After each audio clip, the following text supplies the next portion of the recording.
जी, अस्सलाम वालेकुम students.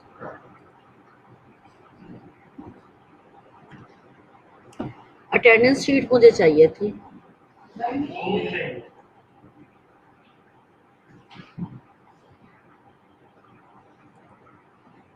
Ji students, how are you? जी, हमारा लेक्चर चल रहा था कोड ऑफ एथिक्स। ठीक है, कोड ऑफ एथिक्स की मैं रिवीजन करा रही हूँ आपको, पेपर की प्रिपरेशन करा रही हूँ आपको, ठीक है, मिड टर्म पेपर की। तो कोड ऑफ एथिक्स में हम पढ़ रहे थे, इंट्रोडक्शन हमने कर लिया था उसका, कोड की डेफिनेशन भी हो गई थी, एथिक्स की डेफिनेशन भी हो गई थी।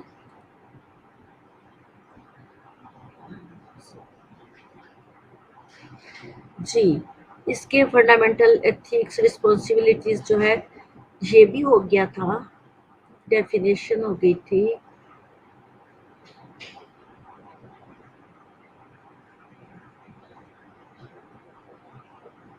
जी, इसको एक दफा पढ़ लें। Code of ethics for nurses. Code of ethics for nurses क्या है? The nurse primary commitment is to patient. Nurse की प्राइमरी जो कमिटमेंट है वो पेशेंट है। ठीक है, the nurse promotes and protect the health safety. नर्स का क्या काम है? उसने प्रमोशन एंड जो है प्रोटेक्शन ऑफ द हेल्थ करना है। अब प्रोटेक्ट मीन के प्रिवेंटिव मेजर देना उसने। Nurses obligation to provide optimum patient care. Nurses obligation to provide optimum patient care. अब नर्सिस का क्या फंक्शन है कि उसने उसकी इनकी ऑब्लिगेशंस है कि इन्होंने पेशेंट को ऑप्टिमम पेशेंट केयर देनी। ठीक है, हाँ जी, उनके लेवल तक, उनके अकॉर्डिंगली जो उनकी केयर बनती है। The nurses responsibility to preserve integrity and safety. जी, इंटीग्रिटी एंड सेफ्टी जो है उसको मेंटेन रखना, प्रिजर्व करना, it is the responsibility to the nurse. The nurse participate in maintaining and improving the health care.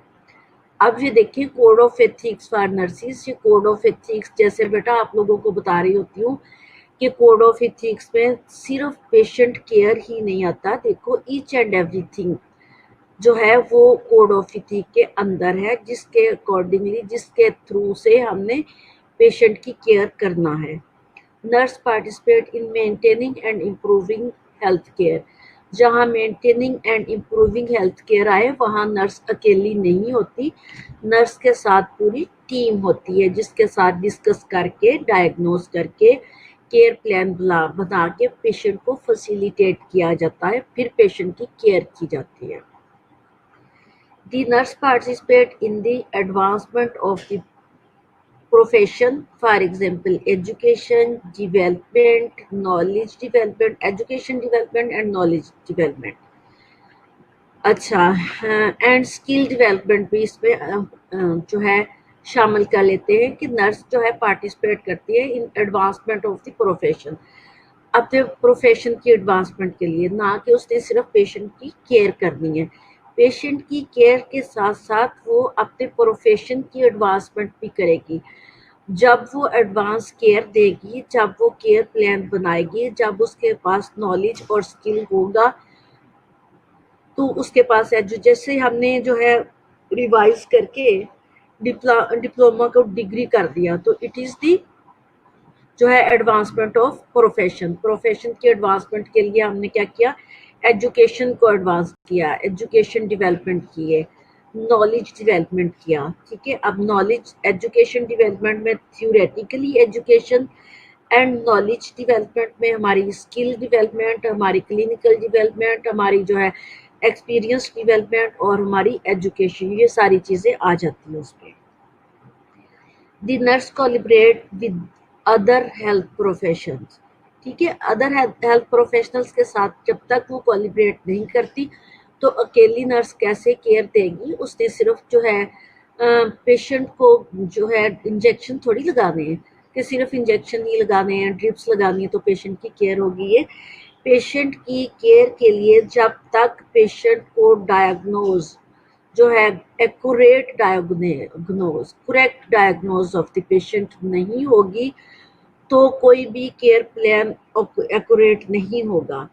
तो जब हमारी एक्यूरेट डायग्नोस होगी तो एक्यूरेट केयर प्लान बनेगा, तो उसके अकॉर्डिंगली हम जो है केयर देंगे। अब उस केयर प्लान बनाने में या एक्यूरेट डायग्नोस करने में हमारे साथ डॉक्टर्स की टीम, लैब्स की टीम, एक्सरे जो है एक्सरे वालों की टीम्स, ठीक है, सोनोलॉजिस्ट हमारे साथ होते हैं अल्ट्रासाउंड के लिए।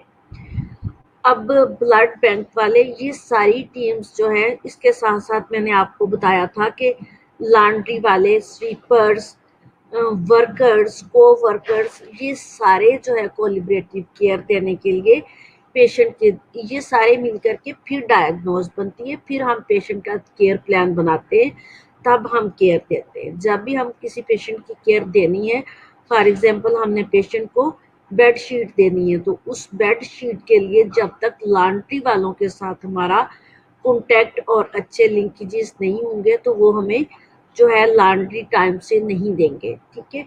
इसी तरह ब्लड बैंक और दूसरे इंस्टीट्यूशन, ये था collaborative care of the patient. The profession of nursing as represented by association for maintaining the integrity of the profession। अब प्रोफेशन की इंटीग्रिटी को मेंटेन करने के लिए जो है एसोसिएशंस बनाई हुई हैं। अब वो एसोसिएशंस मैंने आपको पढ़ाई हुई हैं, Pakistan nursing association, American nursing association, Pakistan nursing federation, ठीक है। ये सारी एसोसिएशंस जो है, ये जो है ये मिल करके नर्सिंग करिकुलम डेवलपमेंट करती हैं और पेशेंट केयर डेवलपमेंट करती है, स्किल एंड नॉलेज डेवलपमेंट करती है, ठीक है। अब ये चीज़ मैंने आपको वेरी क्लियरली बताया हुआ है कि ये नर्सिंग एसोसिएशंस जो हैं, जैसे नर्सिंग फेडरेशन हो गया या पाकिस्तान नर्सिंग काउंसिल हो गया, ये हमारा करिकुलम रिवीजन और हमारे एग्जामिनेशन कंडक्ट करवाने के लिए और हमारी जो प्रॉब्लम सॉल्व करवाने के लिए, हमारी एजुकेशन, हमारी सैलरी अपग्रेड करने के लिए ये एसोसिएशंस काम करती हैं। और ये ना कि सिर्फ पाकिस्तान के अंदर काम करती हैं, ये एसोसिएशन जो है इंटरलिंक होती हैं Pakistan nursing association and international nursing association के साथ, ताकि नर्सिस को एक पैरेलल पे लेके जा सके, जहाँ पे इंटरनेशनल केयर मिलती है या जहाँ पे इंटरनेशनल एजुकेशन होती है, जहाँ पे इंटरनेशनल स्किल्स होती है, उसके अकॉर्डिंगली जो है वो पाकिस्तान नर्सिस को जो है प्रमोशन उनकी कर सकें, उनको उनकी अपग्रेडेशन कर सकें। तो इसलिए जो है पाकिस्तानी नर्सिस जैसे ही यहाँ से डिग्री लेती हैं, उनकी रजिस्ट्रेशन होती है, वो इंटरनेशनल लेवल पे जहाँ मर्जी जाके काम कर सकती हैं। अगर उनकी डिग्री और उनकी जो है एजुकेशन उनके जो है पैरेलल नहीं होती इंटरनेशनल लेवल के, तो ये कभी भी बाहर जाके काम नहीं कर सकेंगे। जी, प्रोफेशनल कोड ऑफ एथिक्स मैंने आपको जो है लास्ट अपने लेक्चर में पढ़ा दिया था। वो जो अभी मैंने आप लोगों को पढ़ाई है स्लाइड, उसमें जो है वो मैं स्किप कर गई थी। स्किप इसलिए कर गई थी क्योंकि मेरे पास टाइम कम था। तो अब मेरा दूसरा लेक्चर दूसरा आवर्स मेरा स्टार्ट हो गया, जिसमें मेरे पास टाइम था, इसलिए मैं उसको डिस्कस कर रही हूँ। तो अभी मैं इस जो है अपना लेक्चर, इसमें मैं वन बाय वन जो है अपनी स्लाइड्स जो है आपके साथ डिस्कस करने की कोशिश कर रही हूँ। क्योंकि ये डिस्कस पे इसलिए डिस्कस का वर्ड बोल रही हूँ, प्रेजेंटेशन का इसलिए नहीं बोल रही हूँ, क्योंकि ये प्रेजेंटेशन मैं पहले दे चुकी हूँ और आपको इसकी प्रेपरेशन करवा रही हूँ।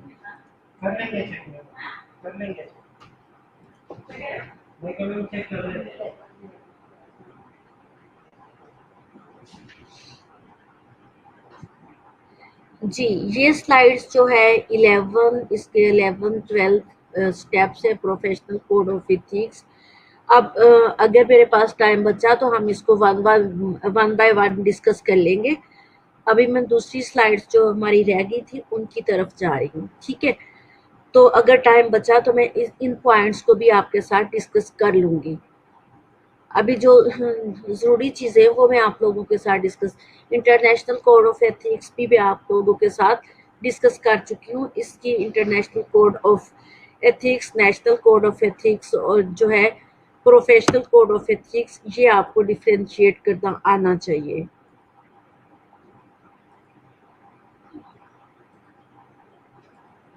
जी, एथिकल रिस्पॉन्सिबिलिटी भी हो गया था। Ethical responsibility of the nurse जो है, इसमें जो है 4 चीज़ें मैंने आपको बताई कि promotion of health, preventive illness, restoring health and elevating the suffering. ठीक है। ये जो चीज़ें हैं, apply ethics and nursing practice, apply ethics and nursing practice के अंडर कौन सी चीज़ें आती हैं? एथिक्स के अंदर जो nurse and people, nurse and जो है practice, nurses and profession, nurses and को वर्कर, ये चीज़ें मैं रिपीटेडली आप लोगों को कैरी होती हूँ कि जब भी हमने पेशेंट की केयर करनी होती है तो उस पेशेंट की केयर करने के लिए हमें अलग से कोई नर्सिंग प्रोफेशन जो है वो अकेले कुछ भी नहीं कर सकते जब तक हमारे साथ जो है हमारी प्रैक्टिस पीपल हमारे साथ ना हो, एक कम्युनिटी ना हो, को वर्कर्स ना हो, पेशेंट और उसके अटेंडेंट ना हो। ठीक है। Values of ethics. जी, यहाँ से हम दोबारा पढ़ते हैं कि वैल्यूज ऑफ एथिक्स क्या है। Normal values and moral values. अब normal values related to personal preference, beliefs और मैटर्स ऑफ टेस्ट। ठीक है। ये personal values non moral values होती है। अब नॉन मॉरल वैल्यूज जो है रिलेटेड टू पर्सनल प्रेफरेंसेस, ठीक है, बिलीव्स और मैटर्स ऑफ द टेस्ट। अब जो दूसरी मॉरल वैल्यूज जो है ये related to significant moral interest. ठीक है। इसमें मॉरल इंटरेस्ट आ जाती हैं। People have in upholding such thing as human life, freedom and self determination, welfare. Moral values जो है ये रिलेट कर रही है सिग्निफिकेंट मोरल इंटरेस्ट के साथ। अब मॉरल इंटरेस्ट क्या है? People have to upholding such as thing human life, freedom and self determination, welfare. ये जैसे सेल्फ डिटर्मिनेशन या फिर वेलफेयर ऑफ द पीपल या freedom, life freedom for the people, ये अकॉर्डिंग टू दैट जो है उनकी नीड के अकॉर्डिंगली जो है मॉरल वैल्यूज सेट की जाती हैं। कि मॉरल वैल्यूज, मैंने आपको मॉरल वैल्यूज पढ़ाया था कि क्या है। अब जो मॉरल वैल्यूज होंगी उन लोगों की, उसके अकॉर्डिंगली उनकी जो नीड्स बनती होती हैं तो उसके अकॉर्डिंगली हमने उनको ट्रीट और मैनेज करना है। अब कल्चरल वैल्यूज, अब यही चीजें मैंने एक दिन आपको किसी एनी अदर जो है लेक्चर में भी ये चीजें जो है वैल्यू बिलीफ में भी ये चीजें मैंने आप लोगों को जो है डिस्कस की थी आप लोगों के साथ। कल्चरल वैल्यूज में accepted and dominated standard of a particular culture group with belief system and experiences of the group. अब कल्चर वैल्यूज में जो है जो उनके कल्चर्स, कोई भी रेस या कोई भी प्रोफेशन या कोई भी जो है कल्चर है उसके उनके ग्रुप के अकॉर्डिंगली उनके जो बिलीफ सिस्टम और एक्सपीरियंसेस ऑफ द ग्रुप है उनके अकॉर्डिंगली स्टैंडर्ड्स बना के उनको ट्रीट और मैनेज किया जाता है। इसमें जैसे कल्चर वैल्यूज जो है accepted of dominated standard of a particular culture group and believes. अब कोई पर्टिकुलर जो है कल्चर हमारे पास आ जाता है जो हमारे पाकिस्तानी कल्चर में नहीं है, फॉर एग्जांपल, तो हम उस कल्चर के उनके कल्चर के अकॉर्डिंगली हमने उनको मैनेज करना, ना कि हमने अपने पाकिस्तानी कल्चर के जो है मुताबिक करना। अगर कोई जो है पर्दा करके, फॉर एग्जांपल, अगर कोई जो है रिलीजियस पॉइंट ऑफ व्यू से हम देख लेते हैं कि वो बिल्कुल जो है हमारे पास अपने पूरे जिस्म को ढांप के जो है पर्दा करके आ जाती है, उसके मुंह भी छुपा के आ जाती है, तो वो उनकी कल्चर वैल्यूज हैं और उस कल्चर वैल्यूज से बाहर वो नहीं निकलेगी। हमने उसको सेफ्टी एंड सिक्योरिटी देनी है, हमने उसको प्राइवेसी देनी है और हमने उनके कल्चर वैल्यूज का ख्याल रखना अकॉर्डिंग टू देयर कल्चर हमने। और उसके अगेंस्ट अगर कोई आता है अपने कल्चर के साथ, कोई पैंट शर्ट पहन के आ जाता है, कोई स्लीवलेस पहन के आ जाता है, हमारे लिए वो पेशेंट होगा। ठीक है, हमने उसको उसके अकॉर्डिंगली हमने उस पर जो है लाफिंग नहीं करना होगा, हमें उस पर जो है कोई शाउटिंग नहीं करना होगा, कोई कमेंट्स नहीं करना होगा, हमें उसके अकॉर्डिंगली जो है उसको मैनेज करना होगा, क्योंकि हमारे लिए वो कल्चर वैल्यूज़ के अकॉर्डिंगली हमने उनकी उस कल्चर वैल्यूज़ की रिस्पेक्ट करते हुए उसकी केयर जो भी बनती होगी वो करनी है। इसी तरह रिलीजियस वैल्यू इट जो है it often confused with culture values and beliefs are like ethics or product of culture and history from which they have emerged. अब इन्होंने रिलीजियस वैल्यू को confused cultural with culture values इसलिए कहा है कि लोग कल्चर को रिलीजियस के अंदर शामिल कर देते हैं। ठीक है, जब भी हमारे जैसे मौलाना को बोल रहे होते हैं तो बात हो रही होती है किसी जो है किसी भी चीज़ पॉइंट ऑफ व्यू की बात हो रही होती है। फॉर एग्जांपल आजकल मंदिर बनाने की बात हो रही है इस्लामाबाद में, तो जो है उसकी कल्चर वैल्यू का ख्याल रखते हुए रिलीजियस की तरफ ले जाते हैं। ठीक है, अब कल्चर वैल्यूज़ के हिसाब से देखना ये होता है कि हमारे रूल्स, पाकिस्तानी रूल्स और रेगुलेशंस के अंदर क्या है। अब कल्चर वैल्यूज़ के अकॉर्डिंगली जो है उनके अगर पाकिस्तान के रूल्स रेगुलेशन के अंदर है तो हमारे उनके कल्चर के अकॉर्डिंगली जो है हमें जैसे जो क्रिश्चियनिटी का कल्चर बनता है उसके अकॉर्डिंगली हमें उनके जो है चर्च यहाँ पे होने चाहिए और उनको अपने अकॉर्डिंग टू देयर कल्चर जो है अपने जो उनकी इबादत बनती है वो करनी चाहिए, या उनके जो भी रस्म और रिवाज बनते हैं वो उनको करना चाहिए। तो उनको अपनी एक जो है ना, जैसे उन्होंने जो मैं बात कहना चाह रही हूँ, जो मेरे दिल के अंदर है रिलीजियस वैल्यूज़ के हिसाब से, जैसे मंदिर नहीं बनने दे रहे तो बाबरी मस्जिद को जो है हिंदुइज्म ने शहीद किया और बाबरी मस्जिद की जगह पे उन्होंने हिंदुइज्म का जो मंदिर बनाना स्टार्ट किया। तो इस चिढ़ की वजह से मुस्लिम यहाँ जो है उनका मंदिर बनने नहीं दे रहे, और ये रिलीजियस वैल्यूज़ के अगेंस्ट है। ये कह लें कि एक हम ग्रज निकाल रहे हैं उनके साथ। ठीक है, ये गुस्सा तो आता है रिलीजियस के हिसाब से कि हमारे साथ उन्होंने ऐसे किया और हम भी उनको ऐसे करेंगे उनके साथ ना। तो ये रिलीजियस वैल्यूज़ जो है उनको कल्चरल वैल्यूज़ के साथ जो है कंफ्यूज कर देते हैं। तो जो उनकी कल्चरल वैल्यूज़ है उनके अकॉर्डिंगली, जैसे कल्चरल वैल्यूज़ है उनकी कि वो हॉस्पिटल में एडमिट हो गए हों और उन्होंने मेडिसिन के साथ साथ वो चाह रहे हैं कि उन्होंने कोई ताबीज़ पहना हुआ है, वो उनकी कल्चरल वैल्यूज़ है, या उन्होंने कोई जो है कपड़े किसी कलर के पहने हुए हैं, या वो दाम करवाना चाह रहे होते, तो इस टाइप की अगर वो उनकी वैल्यूज़ है तो उनको हमें मेंटेन रखना होगा। तो हमने अपने नर्सिंग एथिक्स और कोड ऑफ एथिक्स के अकॉर्डिंगली उनसे कहना कि वो उसको कंटिन्यू करें।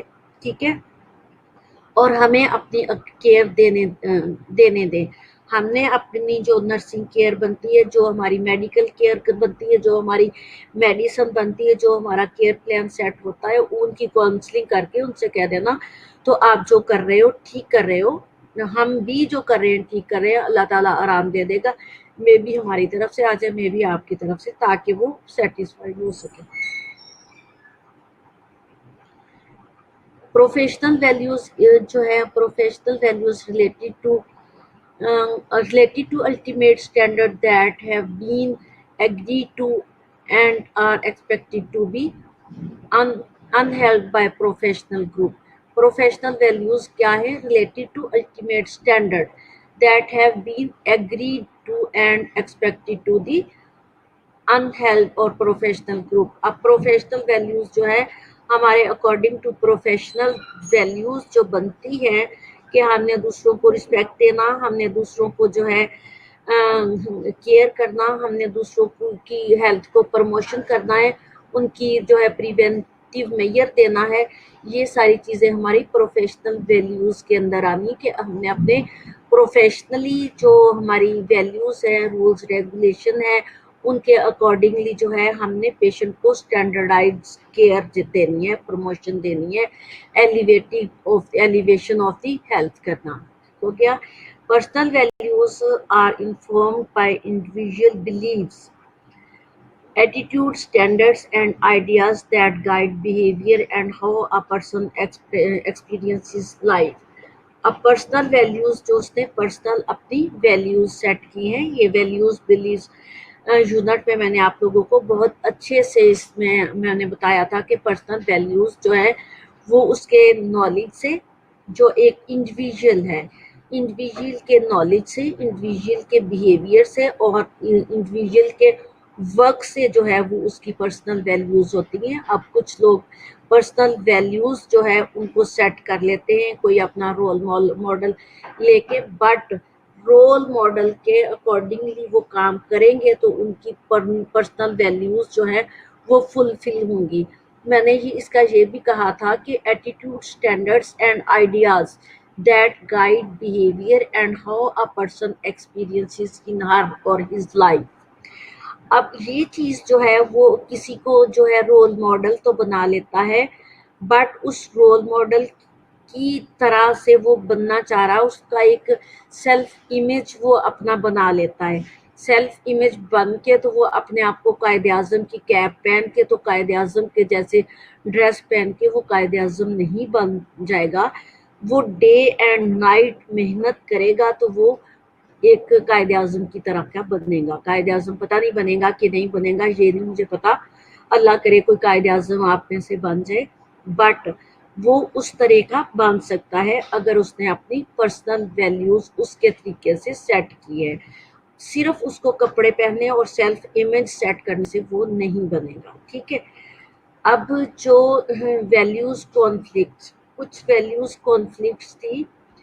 अच्छा, जो मैं आपको वैल्यू बिलीव्स लेक्चर पढ़ा रही थी वो वैल्यू बिलीव्स का एंड जो था ना वैल्यूज कॉन्फ्लिक्ट, वहां से आगे से मैंने कंटिन्यू नहीं किया था। वैल्यूज कॉन्फ्लिक्ट्स आता है और उसके बाद डिसीजंस आता है, ठीक है। अब डिसीजंस जो है वो एक बताने और समझाने वाली बात थी आपको, और वैल्यूज कॉन्फ्लिक्ट भी, तो जो रह गया था उसको मैंने कंटिन्यू इसलिए नहीं किया क्योंकि वो एग्जामिनेशन में शामिल नहीं था।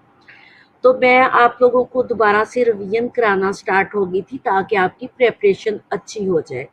तो वैल्यू बिलीफ लेक्चर जो हम स्टार्ट किया हुआ था उसको हम कॉन्फ्लिक्ट से दोबारा से इंशाल्लाह स्टार्ट करेंगे, ठीक है। अब वैल्यू कॉन्फ्लिक्ट जो है, both moral and non-moral values can easily conflict with one another, and with patient right personal values may conflict with professional values. अब इसका मतलब ये है कि वैल्यूज कॉन्फ्लिक्ट कहाँ पे आता है, both moral and non moral values जो है, इनके दोनों के जो जो मॉरल वैल्यूज और नॉन मॉरल वैल्यूज दोनों एक दूसरे के अगेंस्ट है।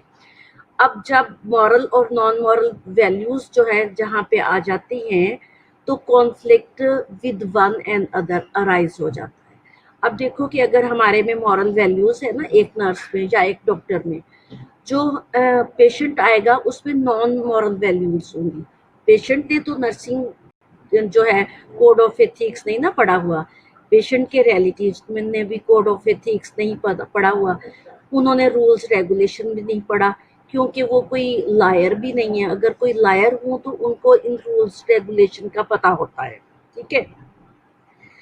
अब जहाँ पे ये कॉन्फ्लिक्ट क्यों हुआ, क्योंकि नर्स ने अपने according to rules and regulation जो उनके सेट है उसके अकॉर्डिंगली पेशेंट को केयर करनी है, उससे बात करनी है, और पेशेंट ने आते ही अपनी मर्जी जो है, जो पेशेंट चाहेगा वो करना चाह रहा होगा। पेशेंट राइट्स, पर्सनल वैल्यूज में कॉन्फ्लिक्ट, और वहाँ जो है पेशेंट अपनी पर्सनल वैल्यूज उसकी ये होगी कि ये सारे पेशेंट को छोड़ के हमें केयर दे पहले। तो नर्स के लिए जो है अगर 10 पेशेंट उसके पास है, 50 पेशेंट्स उसके पास है, तो उसने प्रायोरिटी उन पेशेंट को देनी है जिनकी पहले इमरजेंसी होगी। तो दूसरे पेशेंट जो निगलेक्ट हो रहे होते हैं वो समझ रहे होते हैं कि हमें ये केयर देना नहीं चाह रही, या केयर हमारे हमारे जो है पेशेंट के पास ये 1 टाइम भी नहीं आई, 2 टाइम भी नहीं आई, तो उस पेशेंट के पास ये 10 बार गई है। तो वो तो अपनी मोरल वैल्यूज को मेंटेन करते हुए उसने उसकी जिंदगी बचानी है, और दूसरा पेशेंट जो नॉर्मली चल रहा है उसकी उसने अकॉर्डिंग टू देयर नीड, जैसे 6 आवर्ली, 8 आवर्ली, 2 आवर्ली उसकी मेडिसिन बनती होगी या उसका बीपी पल्स बनता होगा, तो उस टाइम पे उसके पास जाएगी। तो यहाँ पे पेशेंट और नर्स में कॉन्फ्लिक्ट अराइज यहाँ पे होता है जहाँ पे मोरल और नॉन मोरल वैल्यूज आ जाती हैं।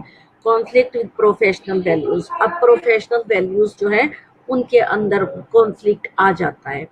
अब कुछ जो है हम लोग भी अग्रेसिव हो जाते हैं, बीइंग ह्यूमन बीइंग, ठीक है, हमें भी गुस्सा आ जाता है, लेकिन जब हमारे एक्सपीरियंसेस होते हैं, जब हम जो है एक अच्छा नॉलेज लेके गए होते हैं, तो हम अपने जो है मेंटल लेवल को बहुत स्मूथ रखने की कोशिश करते हैं कि हमें पेशेंट के साथ जो है वो कॉन्फ्लिक्ट अराइज ना हो, और हमारे मोरल वैल्यूज जो है वो नेगेटिविटी की तरफ ना जाए। हमें तब ऐसे पेशेंट्स को जो है टेक्निकली हैंडल करना होता है। अगर हम उनकी 5 मिनट के लिए काउंसलिंग कर देंगे और एक बार उनके पास चक्कर लगाएंगे उनके पेशेंट के पास, या उनकी 2 मिनट के लिए बात सुन लेंगे, तो ये जो है हमारी मोरल वैल्यूज जो है वो पॉजिटिव रहेगी। प्रोफेशनल वैल्यूज कह ले, मॉरल वैल्यूज कह ले, वो पॉजिटिविटी की तरफ जाएगी, ना कि वो नेगेटिविटी की तरफ जाएगी। ठीक हो गया। अब प्रिंसिपल्स ऑफ एथिक्स, अब प्रिंसिपल्स ऑफ एथिक्स मैंने बताया कि यहाँ से मैंने आप लोगों को कुछ एमसीक्यूज भी दिए हुए हैं, आप लोगों को जो है ये रट लें कि जो है प्रिंसिपल्स ऑफ एथिक्स कितने हैं, और इसके अंडर जो है अगर कोई एमसीक्यूज आ जाए तो वो आप कैसे सॉल्व करेंगे। ठीक हो गया। 45 मिनट भी हो गए। गनीउल्लाह मुझे अटेंडेंस लगानी है बेटा, शीट दे दो जी। मेरे जो अब आपके लेक्चर जो है वो 45 मिनट हुआ करे कि बकाया जो है अटेंडेंस मॉडरेटर लेता था, वो मैं खुद लूंगी अटेंडेंस। अब आगे मैं चल रही हूँ, मे भी कोई जो है ज़रूरी चीज़ आ जाए। नर्सिस एंड द प्रोफेशन मैंने ये आपको पढ़ा दिया, को वर्कर भी पढ़ा दिया, roles of nurses and in health care delivery. अब role of nurses in health care deliveries, आप लोगों को रोल ऑफ नर्सिस आना चाहिए, ठीक है। पेशेंट राइट्स, जी बेटा, पेशेंट राइट जो है ये पेपर में आए या ना आए, लेकिन पेशेंट राइट्स जो है वो आपको आने चाहिए कि पेशेंट राइट्स क्या है। जब आप कहीं इंटरव्यूज के लिए जाते हो ना, जॉब के लिए, नेशनल या इंटरनेशनल लेवल पे, तो आपसे पेशेंट राइट को पूछे जाते हैं कि पेशेंट राइट्स क्या है। Patient rights to preventive measure, to access to information, to consent, to free choice. मैं तेज तेज इसलिए बोल रही हूँ क्योंकि मुझे अटेंडेंस लेनी है। Privacy and confidentiality, respect of the patient in time, observation, observance of the quality standard, right to innovation, ठीक है, राइट टू कंप्रीहेंशन। अब ये सारे पेशेंट के राइट्स हैं और आपको पेशेंट के राइट आने चाहिए। कंक्लूजन में क्या है? कंक्लूजन में इसका जो है, ethics is a science that deals with the principle of rights और रॉन्ग, गुड एंड बैड। देखो कितना अच्छा उन्होंने बताया कि एथिक्स क्या है। Ethics is the science that deal with the principles of right और रॉन्ग, गुड एंड बैड। कितना अच्छा उन्होंने ये सेंटेंस बताया हुआ है। इस सेंटेंस को आपको आना चाहिए कि एथिक्स क्या है। It govern our relationship with others, अब हमारे रिलेशनशिप दूसरों के साथ गवर्न करती है, अच्छे बनाती है। Ethics values are very important for patient and nurse. Every nurse is influenced by his or her own value system. Two ethical principles are guides to more decision making and moral actions। अब जो है हर कोई अपनी value, ethical values जो है patient के साथ अपनी मॉरल वैल्यूज के हिसाब से जो है उसके साथ कॉन्डक्ट करता है, और डिसीजन प्रिंसिपल्स और guide to more decision making and moral action. अब मॉरल एक्शन और डिसीजन मेकिंग में वो इन कोड ऑफ एथिक्स का ख्याल रखते हैं। The ethical principle of the nursing practices are beneficence, non maleficence, justice, autonomy और वेरिसिटी एंड फिडेलिटी। ठीक है, ये प्रिंसिपल्स हैं। प्रिंसिपल्स आपको आने चाहिए कि एथिकल प्रिंसिपल्स कौन से हैं। Ethics and law use the term individual have legal rights. Four fundamental ethical responsibilities, also better role of nurse, provide better patient care. अब जो है individual four fundamental ethical responsibilities है। अब फोर फंडामेंटल एथिकल रिस्पॉन्सिबिलिटीज जो है वो आपको इस स्लाइड्स के अंदर मैंने बता दी थी। आपको पता होना चाहिए कि फोर फंडामेंटल एथिकल जो है वो रिस्पॉन्सिबिलिटीज क्या है। जी, अब मैं अटेंडेंस स्टार्ट करने लगी हूँ, अटेंडेंस आप लोग लगवा लें।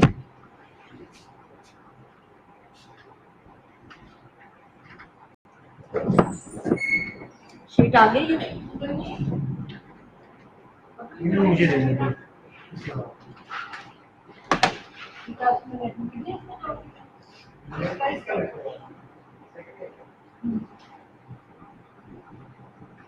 ये ना आप अटेंडेंस लगा दे, फिर आप मुझे दे दो। जी मैं लगा लूँ। अभी तो मेरे पास टाइम का में अटेंडेंस लगाने का था, वो सारा टाइम तो प्रश्न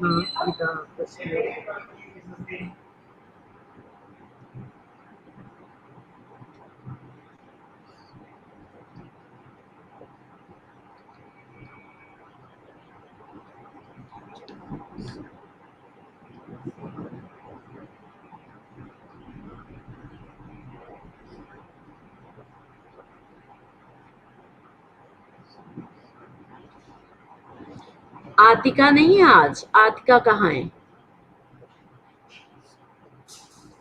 सादिया मुख्तार मेरे दूसरे लेक्चर में नहीं थी।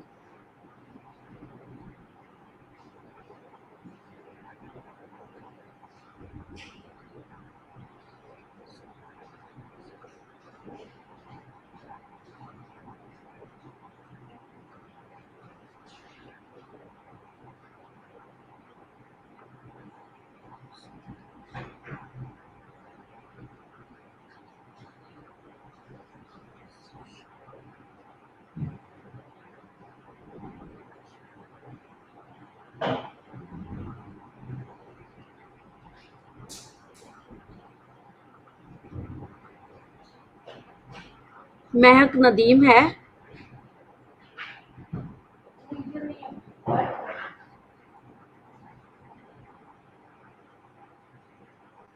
मिनाहिल जावेद?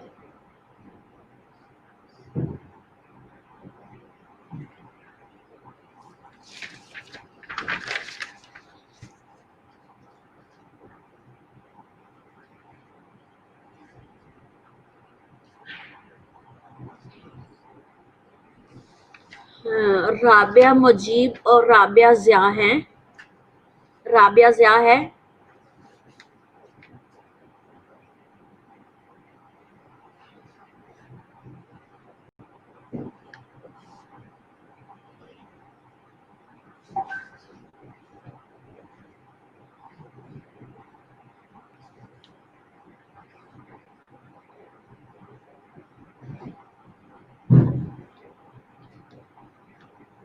समन सहर?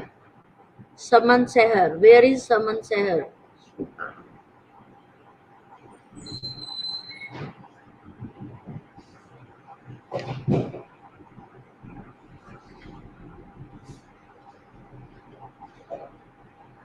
Yes, okay.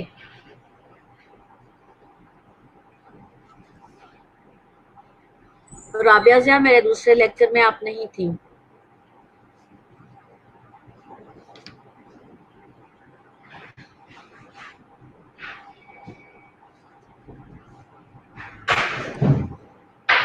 जी, तिफरा कहाँ है?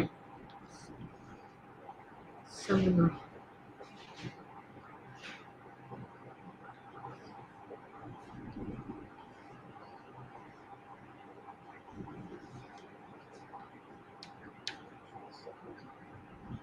Zainab Azmat and Ayesha Ishaq. Zainab Azmat and Ayesha Ishaq. Yes, तीसरा यस।